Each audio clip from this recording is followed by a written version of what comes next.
Quem tem direito a ser atendido pela Defensoria Pública? É sobre isso que eu vou falar nesse vídeo, fica comigo até o final.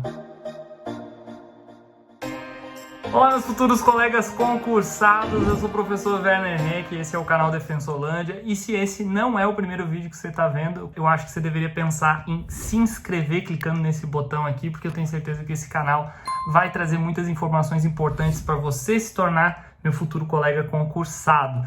Como eu falei, a gente vai conversar sobre quem tem direito a ser atendido pela Defensoria Pública. Bom, basicamente a Defensoria Pública, embora ela tenha princípios de unidade, como é o caso do Poder Judiciário, do Ministério Público, a Defensoria Pública também tem esse princípio da unidade, ela é vista como uma instituição nacional, contudo, ela é cuidadosa com as suas peculiaridades regionais. O que isso significa do ponto de vista sobre quem pode ser atendido pela Defensoria Pública? Basicamente são os hipossuficientes. E esses hipossuficientes a gente pode dizer que tem três categorias. A gente tem a hipossuficiência financeira, que é a mais comum, a gente tem a hipossuficiência legal e a hipossuficiência circunstancial. São esses três tipos de hipossuficientes que podem ser, de vulneráveis também pode ser sinônimo, que podem ser atendidos pela Defensoria Pública e que devem ser atendidos pela Defensoria Pública, se assim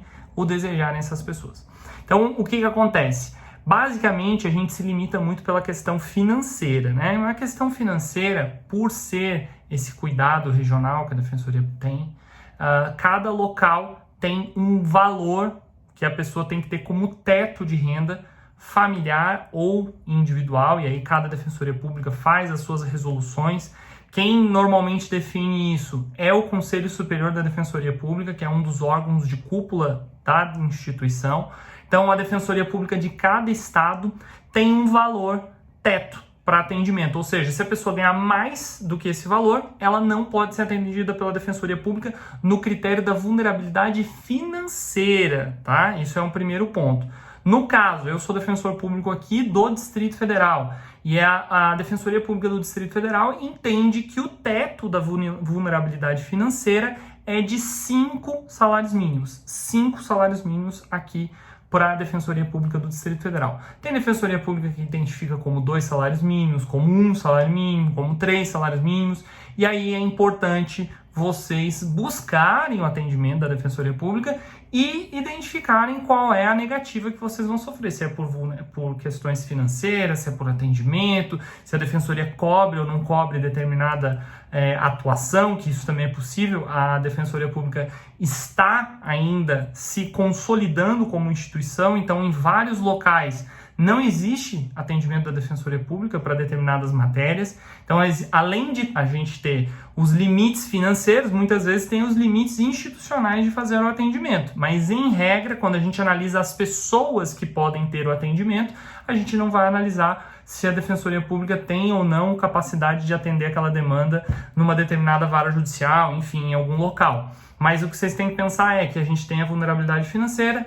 Aqui no Distrito Federal são 5 salários mínimos, é bem alto, é uma das mais altas do Brasil. Em compensação, a gente tem a Defensoria Pública da União, que tem 2 salários mínimos na maioria das regionais. Então, vocês podem ver que isso é variável, não dá para cravar aqui qual é o valor. Então, o importante é buscar o atendimento da Defensoria Pública.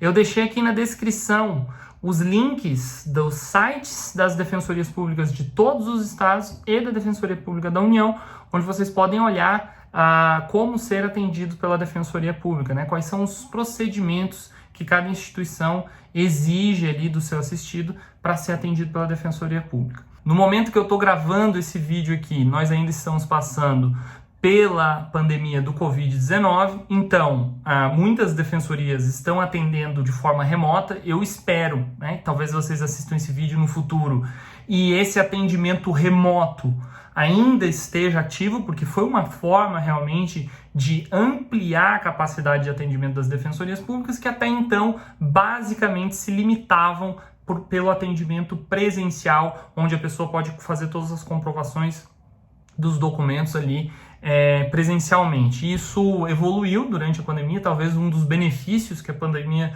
do Covid-19 trouxe para a Defensoria Pública aqui foi aumentar, ter esse canal de atendimento virtual. Então, muitas defensorias, vocês vão encontrar aqui nos links, tem esse atendimento por WhatsApp, enfim, por vários meios de comunicação, algumas por plataformas próprias, mas a gente tem aí essa possibilidade.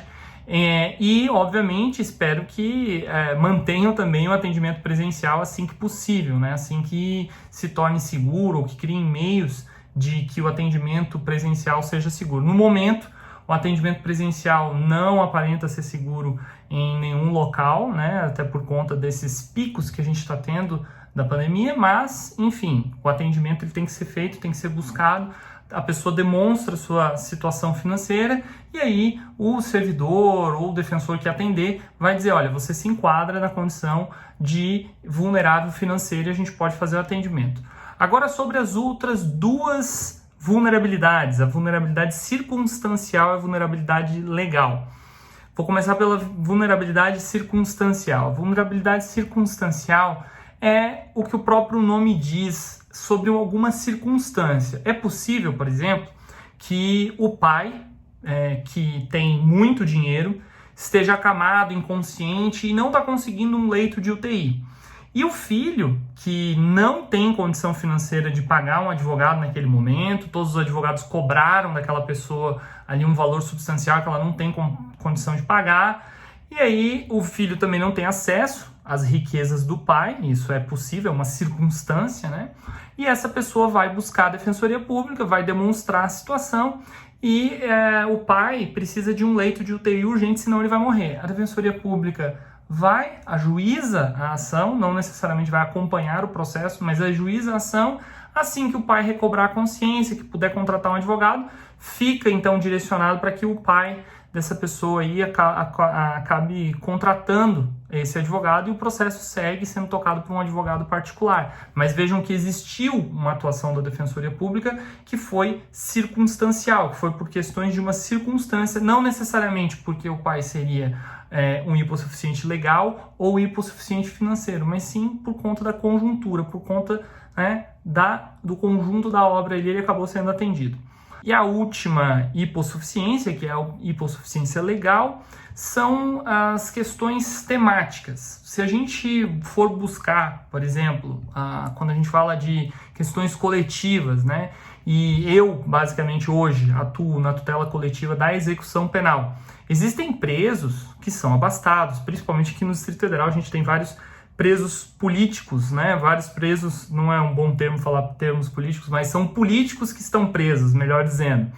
Eles estão lá, eles têm condições financeiras, eles têm os seus advogados atuando, mas quando a gente fala de questões sistêmicas, do tipo a qualidade de comida, a questão de acesso à água, acesso a produtos de higiene que a própria administração tem que fornecer, acesso a roupa, acesso a cobertor, roupas de cama para o frio, enfim, circunstâncias que todo o sistema prisional recebe atenção.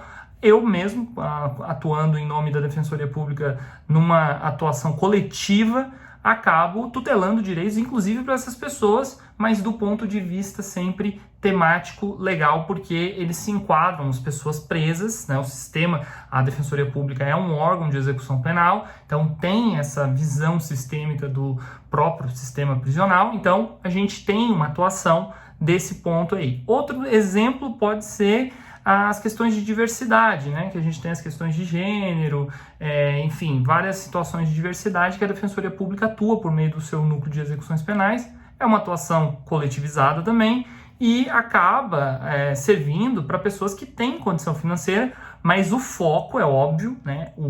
A mira da instituição são as pessoas que não têm condições financeiras, obviamente, não é, né, aberto assim. Então, até os próprios tribunais superiores, quando analisam essa atuação coletivizada da Defensoria Pública, eles entendem que é necessário que se vislumbre, em tese, uma pessoa, pelo menos, que seja pertencente a um grupo de atuação da Defensoria Pública, como é o caso da pessoa hipossuficiente ou circunstancial, e aí sim a Defensoria Pública pode atuar, né? Então, basicamente, quando a gente fala de atuação por hipossuficiência legal, normalmente a gente está falando de uma atuação coletiva, até porque, né, quando a gente vê o teto financeiro de uma pessoa individualmente atendendo, a gente normalmente vai falar, olha, busque um advogado por conta desses direitos individuais. Mas quando a gente fala do coletivo, acaba afetando pessoas que têm condições financeiras e que nem circunstancialmente, às vezes, são pessoas que seriam atendidas pela Defensoria Pública, tá? Então, pessoal, se vocês gostaram desse vídeo, deixem um joinha para eu saber que esse é o tipo de vídeo que vocês gostam e, obviamente, também, né, não deixem de compartilhar aí com quem tem dúvida sobre o atendimento da Defensoria Pública. A gente se vê na próxima e bora assombrar o examinador!